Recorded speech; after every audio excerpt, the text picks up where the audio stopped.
Martes 20 de julio. ¿Perdonado y olvidado?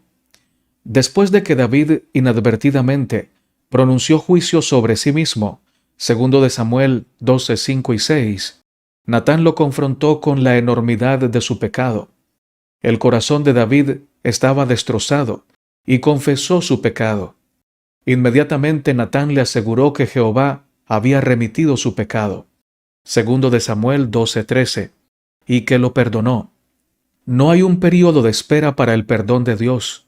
David no tiene que demostrar que es realmente sincero antes de que se le extienda el perdón. Sin embargo, Natán, quien ya predijo las consecuencias del pecado de David, en 2 de Samuel 12, 10 al 12, a continuación declara que el niño que iba a nacer iba a morir. ¿Qué significa que Dios haya quitado el pecado de David? ¿Acaba de hacer borrón y cuenta nueva? ¿Todos nos olvidamos de eso? Vamos a leer 2 de Samuel 12, 10 al 23. Por lo cual ahora no se apartará jamás de tu casa la espada, por cuanto me menospreciaste, y tomaste la mujer de Urías Heteo para que fuese tu mujer. Así ha dicho Jehová: He aquí yo haré levantar el mal sobre ti de tu misma casa, y tomaré tus mujeres delante de tus ojos, y las daré a tu prójimo, el cual yacerá con tus mujeres a la vista del sol. Porque tú lo hiciste en secreto, mas yo haré esto delante de todo Israel, y a pleno sol. Entonces dijo David a Natán: Pequé contra Jehová. Y Natán dijo a David: También Jehová ha remitido tu pecado. No morirás. Mas por cuanto con este asunto hiciste blasfemar a los enemigos de Jehová, el hijo que te ha nacido ciertamente morirá. Y Natán se volvió a su casa, y Jehová hirió al niño que la mujer de Urías había dado a David, y enfermó gravemente. Entonces David rogó a Dios por el niño, y ayunó David, y entró y pasó la noche acostado en tierra. Y se levantaron los ancianos de su casa, y fueron a él para hacerlo levantar de la tierra, mas él no quiso, ni comió con ellos pan. Y al séptimo día murió el niño, y temían los siervos de David hacerle saber que el niño había muerto, diciendo entre sí: Cuando el niño aún vivía, le hablábamos, y no quería oír nuestra voz. ¿Cuánto más se afligirá si le decimos que el niño ha muerto? Mas David, viendo a sus siervos hablar entre sí, entendió que el niño había muerto. Por lo que dijo David a sus siervos: ¿Ha muerto el niño? Y ellos respondieron: Ha muerto. Entonces David se levantó de la tierra, y se lavó y se ungió, y cambió sus ropas, y entró a la casa de Jehová, y adoró. Después vino a su casa y pidió, y le pusieron pan y comió. Y le dijeron sus siervos: ¿Qué es esto que has hecho? Y él respondió: Viviendo aún el niño, yo ayunaba y lloraba, diciendo: ¿Quién sabe si Dios tendrá compasión de mí, y vivirá el niño? Mas ahora que ha muerto, ¿para qué he de ayunar? ¿Podré yo hacerle volver? Yo voy a él, mas él no volverá a mí. David también debió haberse hecho estas preguntas, al ver que su mundo se desmoronaba. La muerte del bebé, su familia sumida en el caos. La historia de Amnón y de Absalón son dos buenos ejemplos de problemas familiares de la vida de la realeza. Su futuro incierto. Y sin embargo, a pesar de las consecuencias de su pecado que afectó a personas inocentes como Urías y el bebé recién nacido, David comienza a comprender que la gracia de Dios cubrirá esto y que algún día se acabarán todas las consecuencias del pecado también. Mientras tanto, puede hallar descanso en la gracia de Dios para su conciencia atribulada. ¿Qué cree David que necesita realmente? Leamos Salmos 51, 1 al 6. Ten piedad de mí, oh Dios, conforme a tu misericordia. Conforme a la multitud de tus piedades, borra mis rebeliones. Lávame más y más de mi maldad, y límpiame de mi pecado. porque yo reconozco mis rebeliones, y mi pecado está siempre delante de mí. Contra ti solo he pecado, y he hecho lo malo delante de tus ojos, para que seas reconocido justo en tu palabra y tenido por puro en tu juicio. He aquí, en maldad he sido formado, y en pecado me concibió mi madre. He aquí que tú amas la verdad en lo íntimo, y en lo secreto me has hecho comprender sabiduría. Con el Salmo 51, David reconoce todo esto públicamente al abrir el corazón y confesar sus pecados. El clamor de misericordia de David apela al amor inagotable de Dios y a su gran compasión. Anhela la renovación. Cuando consideramos el costo del descanso en Jesús, primero debemos reconocer que necesitamos ayuda de Dios, ayuda externa a nosotros. Somos pecadores y necesitamos un Salvador. Reconocemos nuestros pecados y clamamos al único que puede lavarnos, limpiarnos y renovarnos. Cuando hacemos esto, podemos cobrar valor. Aquí hay un adúltero, un manipulador, un asesino y alguien que transgredió al menos 5 de los 10 mandamientos, que pide ayuda y reclama la promesa del perdón de Dios. ¿Por qué? Primero, porque Dios lo ama, y segundo, porque David ha reconocido su culpa y está verdaderamente arrepentido. Si Dios perdonó a David por lo que hizo, ¿qué esperanza hay hoy para ti y para mí? El espíritu de profecía dice: los que, señalando el ejemplo de David, tratan de aminorar la culpa de sus propios pecados, debieran de aprender de las lecciones del relato bíblico que el camino de la transgresión es duro. Aunque, como David, se volvieran de sus caminos impíos, los resultados del pecado, aún en esta vida, serán amargos y difíciles de soportar. Conflicto y valor, páginas 179 y 180. Lección para el día martes, 20 de julio. ¿Perdonado y olvidado? Tú, Señor, eres bueno y perdonador. Grande es tu amor para todos los que te invocan. Presta oído, Señor, a mi oración. Atiende a la voz de mi clamor. Salmo 86, 5 al 6. Si hay algo cierto es que Dios no quiere que pequemos. Sabe muy bien lo que el pecado le hace a sus hijos. Él murió en la cruz no solo para perdonarnos y salvarnos, sino también para mostrar al universo hasta dónde llegan las extremas consecuencias del pecado. De manera que lo primero que deseo decirte el día de hoy es que no hay sabiduría ni inteligencia en ceder al pecado. Satanás nos enreda con razonamientos como el siguiente: Dios es bueno, Dios es perdonador, por eso no hay problema, puedes pecar y luego pides perdón. No hay problema con eso. Notemos que esa frase puede contener 99% de verdad, pero en esencia es una trampa muy peligrosa. Dios es un Dios bueno. Dios sí es perdonador. Dios sí nos perdona cuando pedimos perdón.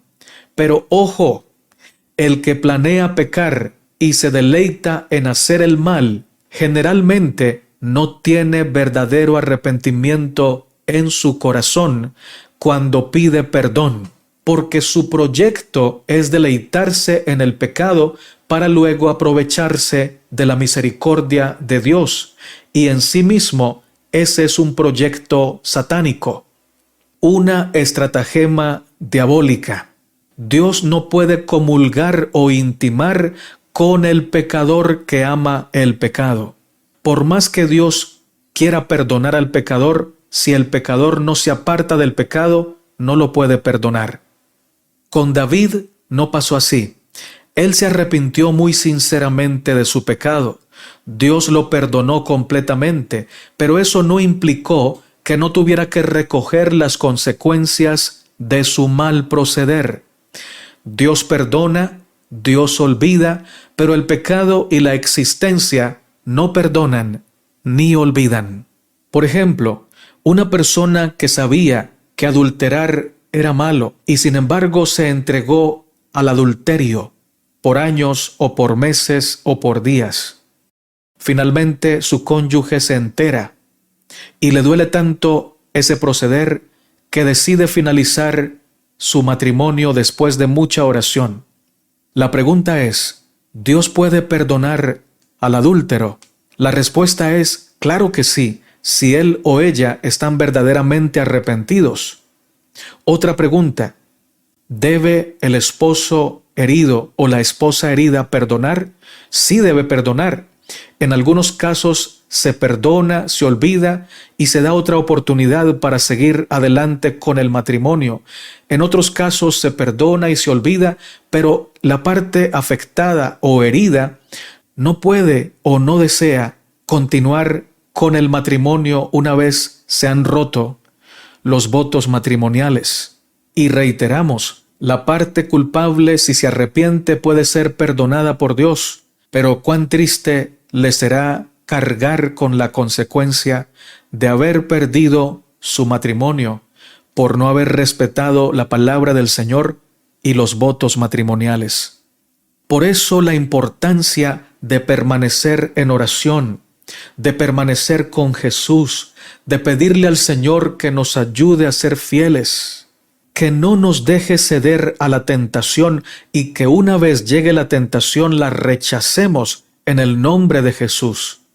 Pensemos en el dolor que le vamos a causar a Dios. Pensemos en el dolor que le vamos a causar a la persona con la que estamos cometiendo ese pecado.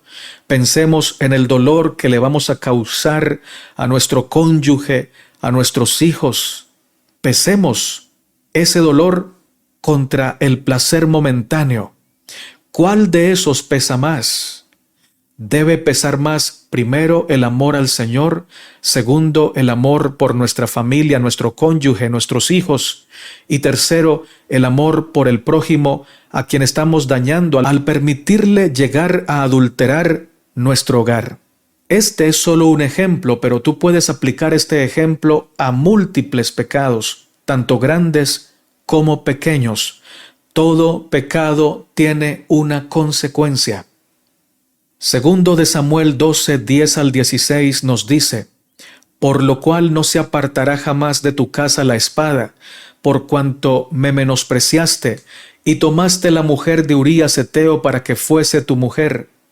Así ha dicho Jehová, he aquí yo haré levantar el mal sobre ti de tu misma casa, y tomaré tus mujeres delante de tus ojos, y las daré a tu prójimo, el cual yacerá con tus mujeres a la vista del sol, porque tú lo hiciste en secreto, mas yo haré esto delante de todo Israel y a pleno sol. Entonces dijo David a Natán, pequé contra Jehová.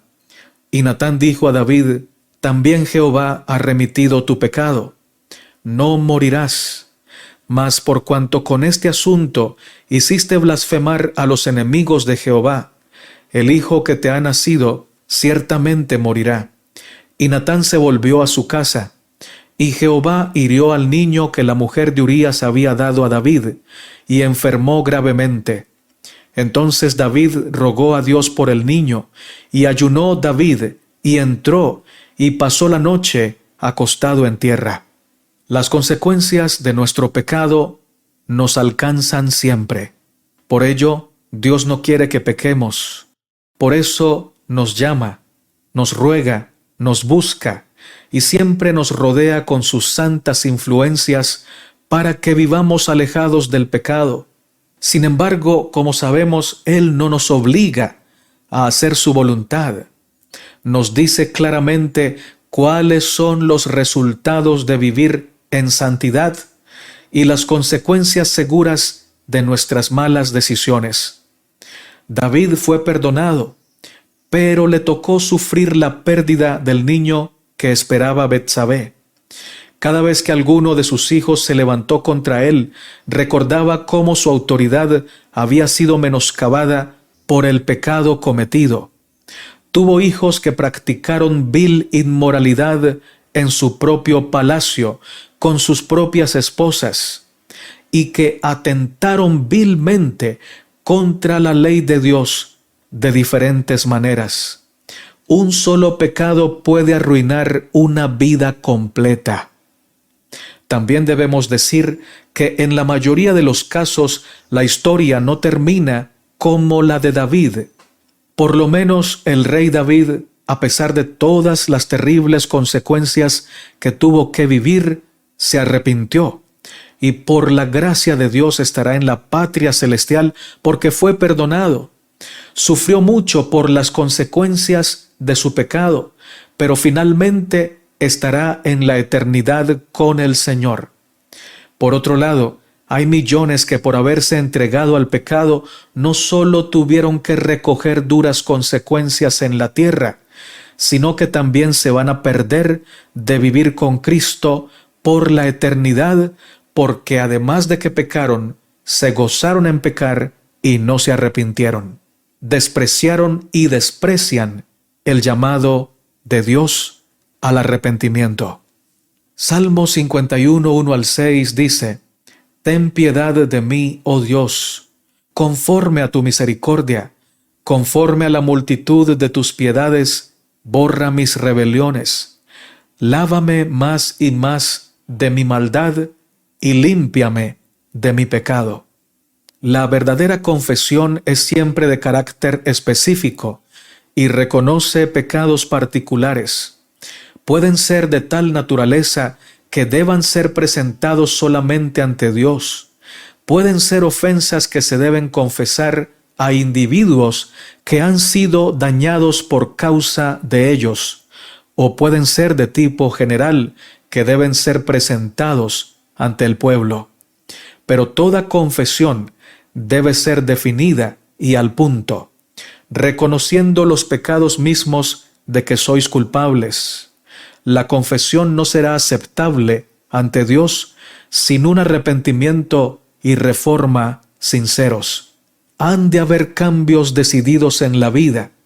Todo lo que ofende a Dios ha de ser puesto a un lado. Este será el resultado de una tristeza genuina por el pecado. Testimonios para la Iglesia, tomo 5, páginas 601 y 602.